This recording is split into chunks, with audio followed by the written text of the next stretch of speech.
Greetings, fellow humans. So today's video includes spreadsheets, color coding, data visualization through graphs, historical dress manuals being hilariously savage, and a quite frankly terrifying look into the realities of my closet. If you're new here, then hello, I'm Emily. I make vintage and historical inspired clothing. I do little deep dives into various bits of fashion history, and on some days, like today, get very honest and very nerdy about my closet. So let's get into it. On the 8th of November 2021, I decided to embark on an adventure of sorts and spend 2 months tracking every item of clothing I put on my body because I wanted to find out how much of my clothing I actually wear. Why would I do this, you ask? Because I don't actually wear most of my clothes. And I am not alone on that. A 2016 study conducted by Marks and Spencer's showed that the average closet in the UK contained 152 items.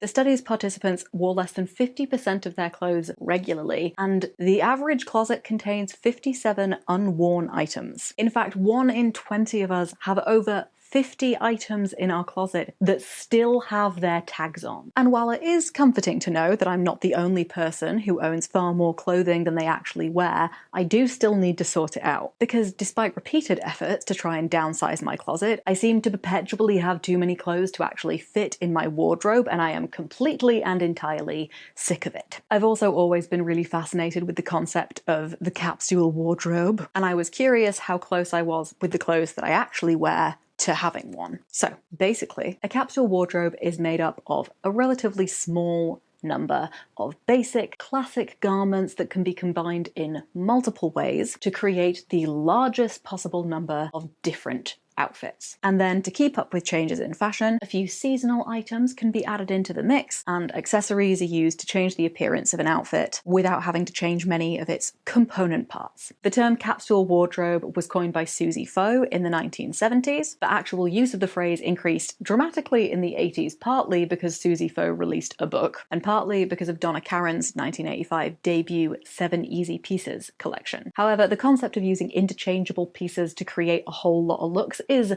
way older. For example, a 1938 spread in Vogue on slip covers showed 10 different ways of enhancing the same basic slip dress using other staple garments. Another from 1941 outlines how to create a complete closet of interchangeable items for $100. And I found even earlier examples. An article from the 1882 Harper's New Monthly magazine had this to say: "A woman who has but one best gown can wear it with a difference, like the rue Ophelia offers to her brother, so as to make it suitable to many occasions, especially if she have 2 waists, or bodies, as the English call them. But suppose there be only 1 waist, or the dress is made all in one piece. It should be worn one day, high in the neck, with collar and cuffs, on another day with the neck turned in, and a lace or muslin fichu gracefully adjusted with bows or flowers, and a bit of lace at the wrists, a pair of long gloves, and a more elaborate dressing of the hair. It will be scarcely recognizable." And honestly, if the same basic fashion advice has been being touted for nearing 150 years, then it's probably advice I should at least try following, right? Maybe. So how did I decide to tackle the overwhelming collection of fabric adornments I have amassed over the years? Well, I made a spreadsheet. I created color-coded categories for shirts, skirts, trousers/shorts, jumpers/cardigans, dresses, and a final category just called miscellaneous. And let me tell you, there is something seriously confronting about becoming aware of exactly how many shirts you own. And so, here is the basic makeup of my closet. I chose not to include things like my pajamas, bras and knickers, socks, tights, that sort of thing, as I don't pick and choose those in the way that I do with other garments of clothing. I also decided not to include things that are specifically costume, like the brocade punk PVC ball gown I made for my Cruella cosplay, because it isn't really part of my wardrobe and it would just mess up all my data sets. Interestingly, if I break it down by colour, over 60% of the clothing I own is either black or grey, and the main actual colour that I own is green. But looking at the amount of it, like the actual quantity of clothing that I own, I was absolutely floored by it. Now, I feel like it's worth me saying, almost everything I own I either made, bought secondhand, or have owned for more than 5 years. In fact, I haven't purchased any new items of clothing other than undergarments for at least 2 years. I've been lucky enough to spend the time finding pre-loved items of clothing that work for me, but most people buy their clothes new. And most people, if the M&S study is anything to go by, have about as many clothes as I do. So what does that mean for the clothing industry? Well, in 2019, in the UK alone, monthly sales of garments, I repeat, monthly, consistently surpassed 2 million items of clothing. During high purchase periods, for example, the run-up to Christmas and other holidays during December, monthly sales surpassed 6 million items of clothing. In 2018, compared to the 1980s, consumption of new clothing in UK household had increased by approximately 500%. While Brits were buying 1.1 million tons of new clothing in 2016, they were also discarding 1 million tons of used clothing. And although thankfully a good chunk of that went to charity shops and thrift shops, 300,000 tons of it went into household waste, which means into landfill. In 2016, the global apparel industry accounted for 8% of all global climate impacts. This was a 35% increase from 2005, with a projected 49% increase in global climate impacts by 2030 if consumer trends and business practices didn't significantly change. In December 2021, the number of UK clothing sales passed pre-pandemic levels for the first time, with sale volumes up 3.2% compared to February 2020. And in 2020, UK households still bought £64 billion worth of clothing. All of this to say, way too many people are buying way too many clothes and barely wearing them before they get rid. And looking through historical texts really puts this into perspective. Clothing for Moderns, a 1949 dress manual for female, sophomore, and freshman students, expounds the values of what it called the basic 7 of a college girl's wardrobe. It recommends having a top coat, soft suit, skirt, sweater and blazer, shirt, waist dress, white spectator sport dress, afternoon date or good black dress, evening or dinner dress, which is actually 9 items, not 7, but like, we'll forgive them for that. It goes on to say that additional campus clothes might be one-piece dresses made of jersey, corduroy, or flannel, and that additional skirts, blouses, and sweaters are a classic choice, as they allow for a greater range of outfits through different combinations. However, it's really clear how few items of clothing, by like a modern Western middle class standard anyway, college girls needed at the time. To quote, 2 skirts, several sweaters, 2 or 3 blouses, and 1 or 2 jackets are ample for any girl. So let's say we go with several to be somewhere between 3 and 7. That would mean an entire wardrobe consisting of 16 to 22 items of clothing. I have more than 22 items in my cardigans/jumpers category alone. That 1941 Vogue article I mentioned earlier, the complete closet they created was made up of just 16 items. 2 sweaters, 2 hats, 1 coat, and gloves and moccasins. The 1885 edition of Castle's Family magazine, which featured an article on economy in dress, stated, "It is almost de rigueur for everyone to possess a black costume, and for every young person to have a white one. Good taste and a few dainty extras will suggest a good many changes and combinations even with only these 2 dresses, and if to them can be added a dark and a light brown or blue, the semblance of a tolerably extensive wardrobe can be managed." That's 4 dresses total. Though interestingly, when reading through the 1891 edition of Rutledge's Manual for Etiquette, I discovered a passage lamenting the cost of a lady's wardrobe increasing from previous years. It reads, "Some years ago, 3 or 4 dresses constituted the wardrobe of many. 3 times that many is now considered a scant supply. Some ladies do not like to wear the same dress twice at the same place." And it goes on to say, "It may perhaps be said that these are exceptional cases, but they are not so. Ladies' maids, servants, and even village girls have more gowns now than persons of the same class had formerly." So 12 dresses would be seen as scant. And I mean, I have about twice that number, but I do also have like 119 other items keeping those dresses company in my wardrobe.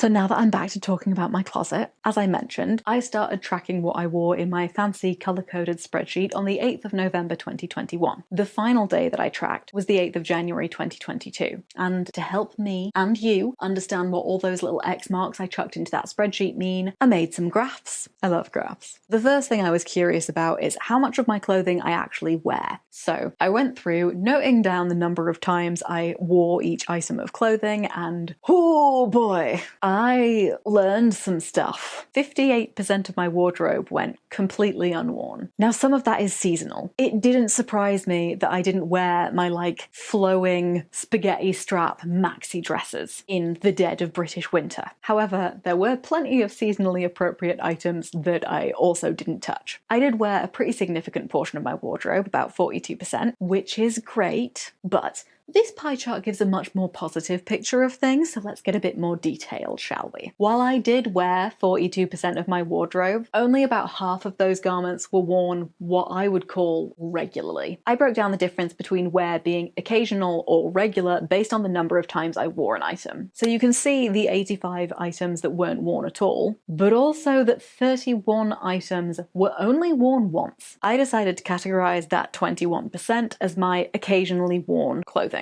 The regularly worn category was made up of the 20 items I wore 2 to 4 times and the frankly guilt-inducing 11 items that I wore 5 to 10 times. And if you just noticed, then yes, you read that graph correctly. There was not a single item of clothing in my wardrobe that I wore more than 10 times over this 2-month period. In terms of the types of items I wear most regularly, it is super clear that I just live in tops, skirts, and knitwear. The various lovely trousers and dresses I own apparently don't really get a look in. And I can tell you now that all 3 of the miscellaneous items that I wore regularly are dungarees. Now, one of the things I found particularly interesting was the colour breakdown of my 31 regularly worn items. So of the items I own, 38% of them are black. But in terms of what I wear, black makes up 45%. I seem to wear green at a greater concentration than I own it, wear pink items at a lesser rate, and I wear grey in the exact proportion that it appears in my closet. What I did find absolutely hilarious though, is that despite clothing colours other than black, grey, green, pink, and white/cream making up 5% of my wardrobe, I wore them exactly 0% of the 2 months I was tracking my closet. So perhaps I should just accept it and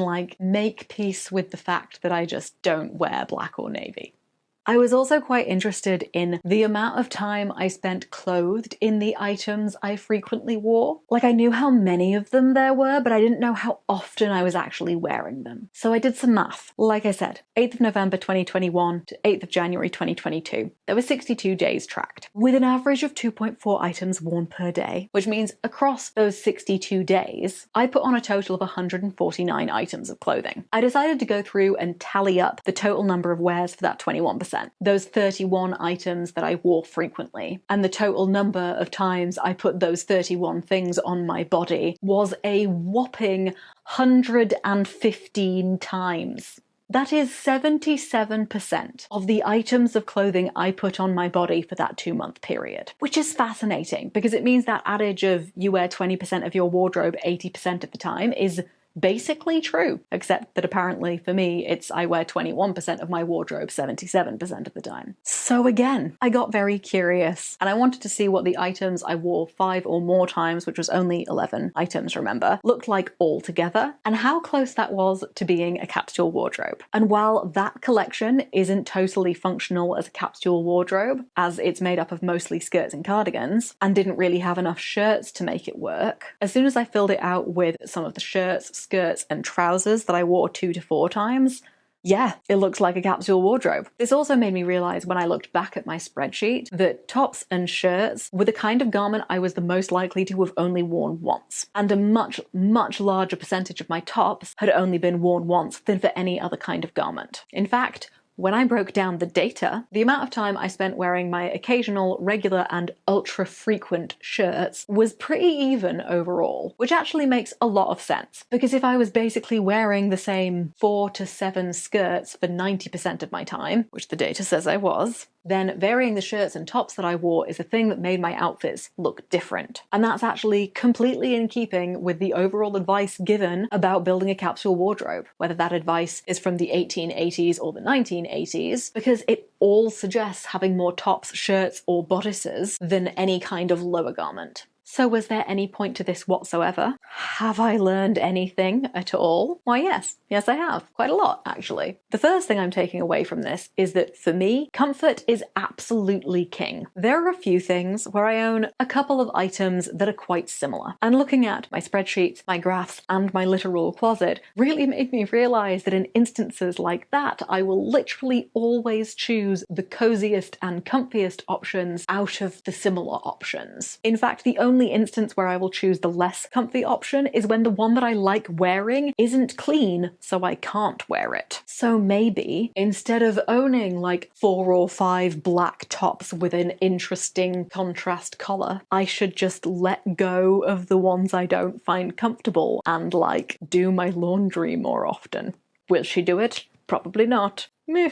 Another thing I learned is that I really need to stop buying box ticker clothing. Let me explain what I mean by that. Quite often, there are types of clothing or items of clothing that I like the idea of owning or don't currently own and would like to add to my wardrobe. And as the data shows, I am pretty specific about what colours I'm willing to wear. And I have body proportions that mean finding clothes out and about in the world that fit me well isn't a very common occurrence. So sometimes, when I stumble across an item of clothing in a secondhand shop or on eBay, along the lines of what I have been yearning for, a boiler suit, for example, and it's a colour I'll wear, and it's a size that fits me. Perhaps if I'm in an actual shop, I try it on, and oh my god, it does fit me. And because it's the right colour, and because it fits, and because I've been wanting something along those lines for so long, I buy it. And do I wear it?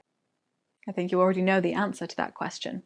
But I basically noticed that every item of clothing in my closet that I bought as a box ticker, I haven't worn. The things that I have worn tend to be the things that I saw and just fell in love with them. But interestingly, there are a few things that I do wear, things like this skirt, for example, that I don't love. In fact, I don't really like them. They just happen to be functional enough, unlike the right kind of shape or colour or fit or all of the above, that I keep going back to them. So I'm thinking of taking those out of my closet, figuring out what it is about them that keeps me wearing them even though I don't really like them, and then either through thrifting or sewing, creating a replacement for myself that I do genuinely like. Essentially, the main thing I have learned, both by looking at the data and just going through this whole process, is I could easily lose about a third of my closet, and it would make absolutely no difference to me. Which is wild, really. I got so much out of doing this, and I highly encourage you to do some kind of stock check, reality check, inventory, etc. on your wardrobe and see what you can learn about your clothing habits. If it's anything like mine was, you will be fascinated and probably surprised / horrified by the results. A really large part of the decision and inspiration to do this came from Aja Barber. She's a fashion and sustainability expert who I have learned a huge amount from. Her book Consumed came out last year, and she has a Patreon where you can support her, all of which I will link in the description. I hope you enjoyed this absurdly detailed look at my closet, and I hope it inspired you to maybe be a bit more discerning about clothing. We could all do with thinking a bit harder about whether we really need any new ones. If you'd like to stick around by subscribing to my channel, that would be really cool, but whether you decide to keep hanging out or not, I hope everything's okay in your world, and I will see you all